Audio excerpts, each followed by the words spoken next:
What's the weirdest thing you've seen happen at a friend's house, that they thought was normal? Part 2. In 2nd grade, my friend's parents were separating, and the dad kept screaming at his wife through the phone. The kids acted like it was normal, but I was freaked out. I'd seen parents argue, but not lose all respect for each other. My mom told me the next day, that I was to call her, if that happened again. She thought, it close to becoming a domestic incident. My house, but looking back it's unusual. My dad was a doctor, and it was not uncommon for him, to take a patient's blood on the way home, and store it in the fridge, next to the orange juice overnight. Then take it to work the next morning. Can't do that these days of course, but the 70s was pretty wild. When I was in junior high, I went over to friend's house, for the first time.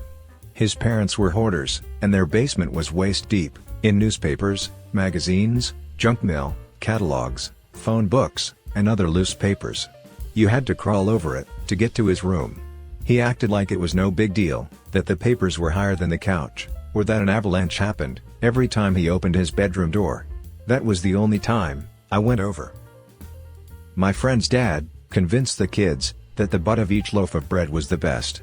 He also outlawed hitting, but placing your hand on your sibling's shoulders, and punching your own hand was acceptable. It was Noel's turn to get the end piece on the next loaf of bread, but he and I were playing when groceries came in. When Tony took the end piece, Noel went ballistic, but by ballistic, he placed his hand on his brother, and was punching it. The father also collected pipe organs. He had several electric and electronic consoles. One time, I took a trip across the country, disassemble a full pipe organ, and pack it home. They bought a geodesic dome, and rebuilt the organ inside it. You entered in pipes, there were pipes on the walls, great chests for the living room floor, the living room was a console, and they literally lived inside, a musical instrument. Was sleeping over at a friend's house in 6th grade. 3 p.m. we show up to her house after school. We walked into her apartment, to find her mom half-dressed, passed out drunk, and sprawled out with her head on the floor, one arm twisted weirdly, so it somehow was resting on the coffee table, and her legs on the couch. TV was on, and blaring. Didn't even notice our arrival. I had zero experience with this kind of thing, and although I could tell my friend was embarrassed, I didn't understand the full implications, or really what was happening. I pretty much just thought it was an odd place for a nap, which is how I explained it to my parents later, when I commented on how odd it was to be napping there instead of in bed. I might have even asked them if they would let me sleep on the couch and watch TV too. Bless my parents for immediately understanding the situation, but not making a scene, and not spoiling my naivete, or ever embarrassing my friend in any way. My family is pretty good at being subtle. For better or worse. However, that was absolutely the last time I stayed at her house. All sleepovers with that particular friend were at my house from then on. But it was a casual coincidence from my point of view. I didn't even notice that subtle change for a couple years. Looking back, I think my friend really appreciated it though. We're still friends, and she has kids of her own, and she's doing great, is a doctor, but her mom still has the same alcohol struggles, and is very in your face about it, even now, as she was then. My friend, who's Australian like me, has parents who emigrated to Australia from Scotland. She speaks with an Australian accent. I visited her parents' house with her, and she started speaking with a Scottish accent. I was like, WTF are you doing? Found out, that's just how she speaks with her parents. In high school, I would stay at my friend's house a lot, and play video games and sleep over. My friend's mom would encourage his little sister and her friends to put on skimpy outfits, and try to seduce me and his other friends, take their tops off in the hot tub, and things like that. His mom would stand at her bedroom window, and watch her daughter try to bang all his friends. I didn't get it at the time, but I secretly think his mom was the one who wanted to bang all of us, so she told her daughter to instead. His mom would also drink a bottle of wine, and touch us inappropriately, touch our stomachs, or slap our butts, and say things like, "Oh, have you been working out?" And my friend would just say like, "Cut it out mom, you're embarrassing me." The whole family was weirdly sexual, and I learned later, they had some dark secrets. Not at my friend's house, but we were 15-year-olds, and went for a walk to her mom's friend's house, to get her some smokes.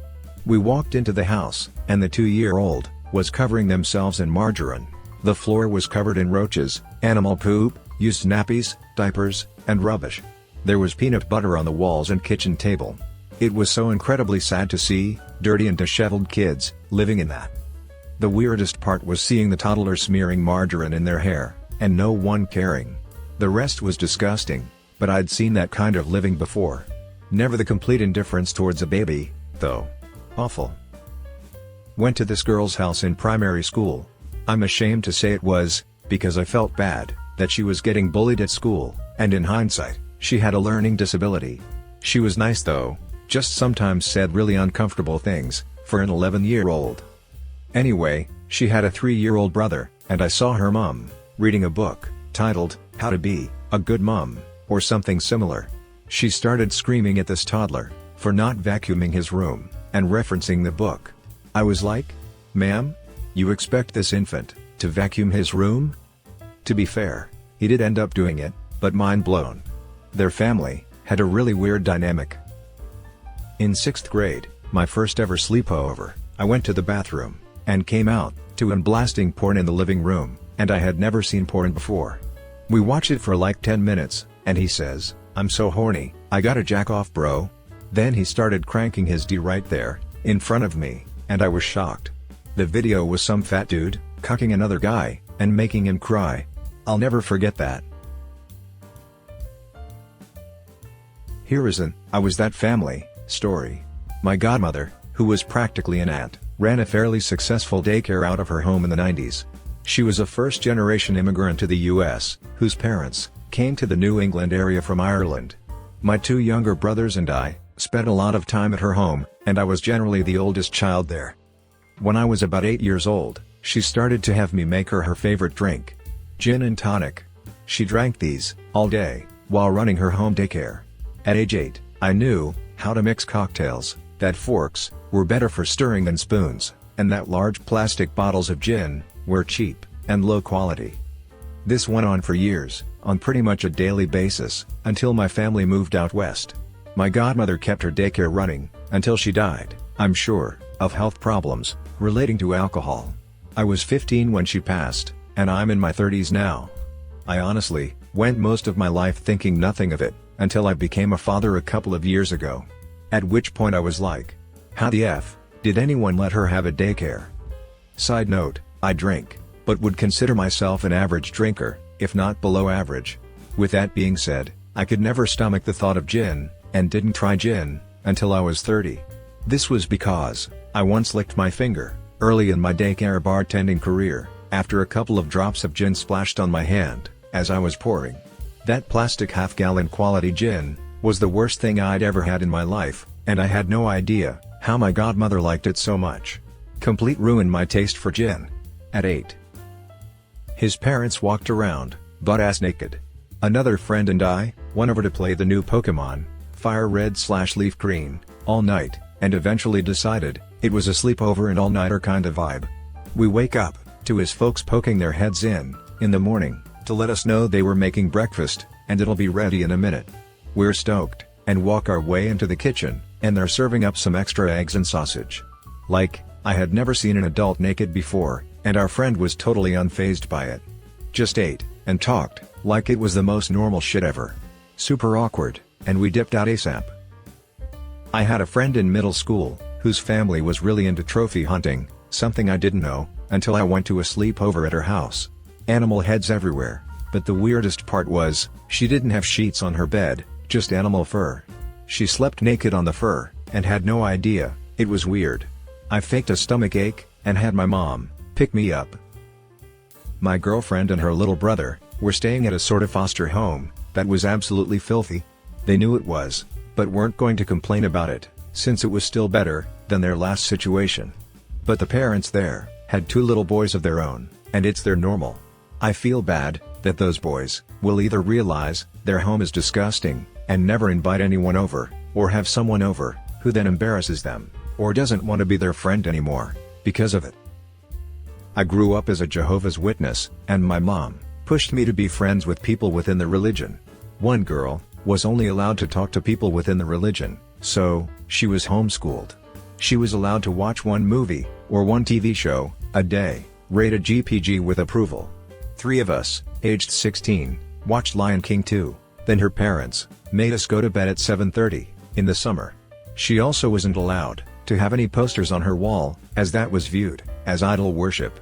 Her parents came in to approve her prayers for the night. I left, feeling super bad for her.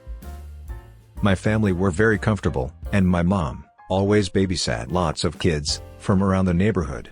Basically, her place was just where the kids hung out.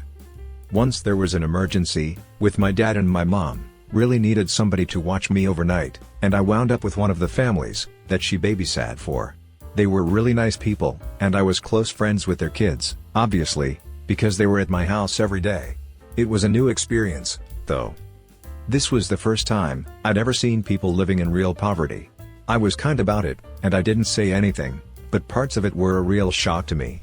The toilet didn't work, but they had just continued to use it, to the point that it was piled up to the seat. We had to unscrew the light bulb to turn off the lights, because the switch would shock you if you touched it. I felt really bad for them. It was just a real eye-opener for me as a kid, and it gave me a much better understanding of exactly why my mom babysat and fed all those kids. When I was in about first grade, my best friend at the time had a lot of temper tantrums. We were having a sleepover, and I fell asleep in her bedroom. In the middle of the night, I woke up in a different bed with her father.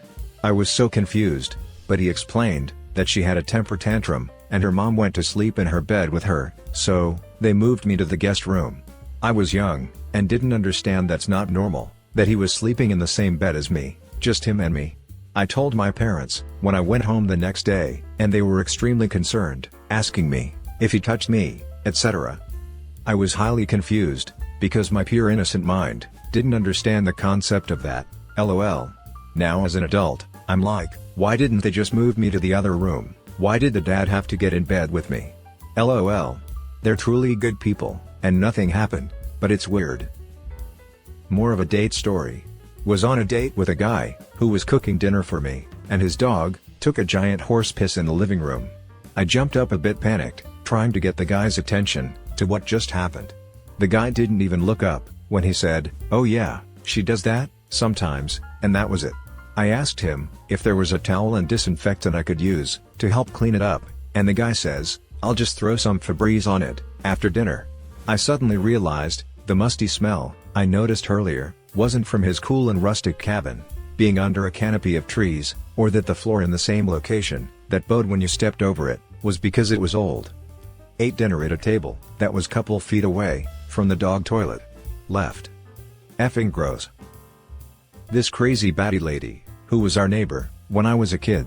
We lived in a small town that still had party lines, even in the early 90s, and fortunately for us, we were on her party line. She was rude and nasty, and always hogged up the phone. Anytime she'd be on the phone, which was often, and you tried to pick up the phone, she'd yell at you to get off the phone. Yet if you were on the phone, and she wanted it, she'd barge in on your conversation and yell at you to get off, so she could use it. Why we tolerated it, I never understood. Her son was in my class at school. She also was crazy religious, and didn't believe children should have any toys. They could only play outside, never inside, so of course, that meant he'd always come over to her house to play. Of course we didn't tell on him. His mom was rude, not just on the phone, but even just going into her house. You could tell she was a very rude and miserable person. I cannot ever recall a single pleasant word she ever said to anyone. No one liked her at all. Stayed at a friend's house when I was probably 10 or 11, and we had a sleepover one night, and we were up really late, playing games and just talking. Around 3 to 4 a.m., his dad comes in, frantic, saying that he heard someone breaking in upstairs, and that we needed to leave immediately. Anyways, we walk out of the house, and he tells the neighbor that they need to leave too. The neighbor looked extremely worried, and pulled her phone out. We drive to a place, and he gets us some food, and eventually an ambulance comes, and so does the neighbor, along with it, because apparently, the father was schizophrenic, and having an episode. There was really no break-in. Obviously, my friend now knows this, but back then, we genuinely believed him. My friend invited me to sleep over, and the next morning, we were eating and talking with her mom. Her mom asks if she wants to prank dad again. And my friend's all, yes. He was so mad, I thought, they had maybe swapped shampoo with Nair, or something, so, I regrettably asked, what they did last time. It turned out, they had tied string around his penis, while he was passed out from pain meds, and woke him up, by tying the string to the bedroom doorknob, and then slamming the door. My friend was a 9-year-old girl, and her mom got her in on that. Doing it at all was effed up, but you are gonna put your kid in the mix? They assured me, they messed with him like that all the time, it was fine. Took a hard pass on staying over again, because I did not want to know what they tied a string to for sleeping females, or what other shit I might walk in on. Edit, someone asked, if I was still friends with this person. It's been 31 years, and I'm glad to say, I haven't had a crazy family in my life for 30 of those. I had a pretty dysfunctional home, but it was nothing like that. Went with a few friends, to one of their family's houses, for a birthday party, when I was like 15 or 16. We smoked weed, swam, and had a great old time. After eating, we settled in to watch a horror movie, and at some point, I looked around me, and everyone in that family was sitting in the same crisscross applesauce position, and slowly rocking back and forth, while watching TV. Definitely not the weirdest thing on this thread by far, but something about it was extremely creepy. They were nice as hell, though. Late to the party, so this will get buried. But what the hell? Went to a friend's house, around 10 years old, and went to the bathroom, and they had 4 towels hanging on a towel bar, near the toilet, with brown marks. I asked what it was, and my friend said, they don't have toilet paper. They each had their own shit towel, and hung them up, after each use. When I mentioned it to my mom, I was told, I couldn't go to Joey's house, anymore. My friend told me this story. He was over at a friend's house, and they were playing video games, while his 12-year-old brother was doing homework. The mother comes home, and the brother runs out of his room, and the mother whips out her breast, and he runs up and starts feeding. He excused himself pretty quickly, and never went over to their house again. Back in high school, I had a friend, whose mom seemed super chill, would let us come over to smoke, drink, and hang out. At one point though, shit got super weird, when one of the other guys, in our friend group, started banging the friend's mom.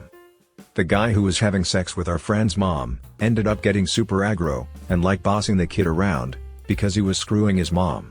It was definitely effed up, and no one did anything about it. The other friends in the group, would rag on the mom's son, about it, but like left it at that. I watched my ex-girlfriend's dad, take his shirt off in front of me, and proceed to wash his sweaty pits in the kitchen sink, while talking to us, as if what he was doing was normal to do, in front of company. My ex didn't think anything of it, since it was his house, and he should be able to do whatever he wants in it, but I thought it was really weird. Like, we were on our way out to see a movie, he could have waited like a minute, and I'd have been gone and out of there. 15 years ago. Visit a friend house, who live in San Francisco, around 3rd Street, bad neighborhood area. Upon entering, pass by the kitchen, 4 gas stove flame, was in full blast, not cooking anything, no vent. You can literally see a big burn hole, in the ceiling, all the way through the 2nd floor room. His mom was upstairs, one of those rooms far away from the bottom floor kitchen, watching TV in full blast. Long story short, they are basically using their gas stove, as a centralized heater for the whole house. I'm a certified fire safety director at my work. This almost gives me a heart attack. I've got one from the opposite perspective. So, to paint the picture, I invited a few people over, for my 10th birthday party. The plan was a sleepover with video games and board games. Sounded great, to my nerdy friends and I. Well, the day of the party comes along and one of my friends gets dropped off by the school bus with me. We walk inside, and there's no pizza yet, and the cake hasn't been picked up. I ask my dad, and he starts screaming about how my mom will pick them up on her way from work. She won't be home until 7 p.m. at the earliest, and my friends will be arriving around 4 p.m.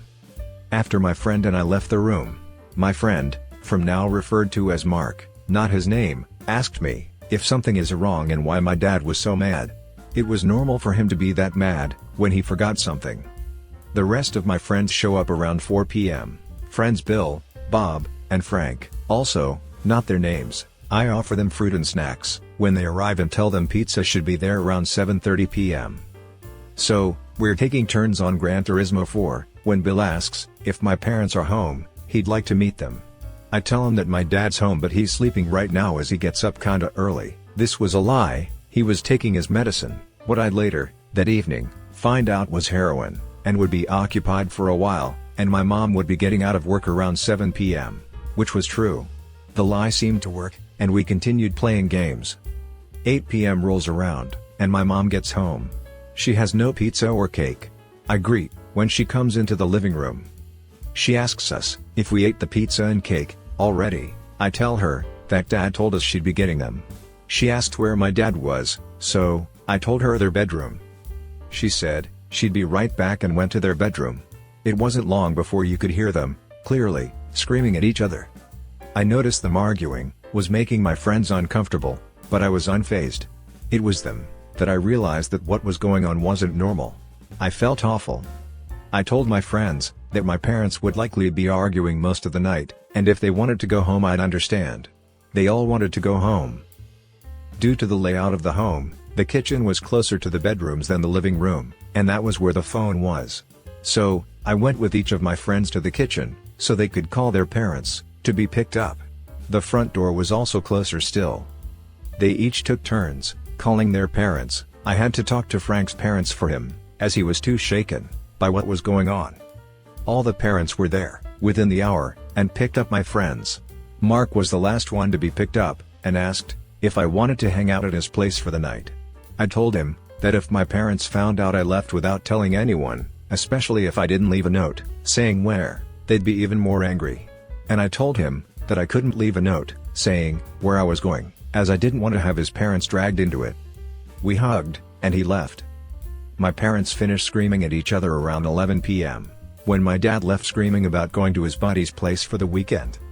I was reading a book in the living room when my mom walked in and saw that everything was put away and all my friends were gone. She asked me where they went. I'll never forget the pain in her eyes when I said they each called their parents and went home already. For what I thought was normal, I thought everyone's parents argue endlessly. I thought everyone had a parent that they lied for. I thought everyone's parents lies to them constantly. I thought everyone's parents got angry at them without prompting. I thought everyone always looked for exits upon entering a new place. I thought everyone knew how to act without being seen. I thought everyone knew how to act under pressure. I haven't celebrated a birthday since. Or even tried. I feel no drive to celebrate it, as all it does is remind me of that and many other horrible things around that time. I'm still friends with Mark all these years later. He's one of my only friends, and he's by far my closest friend.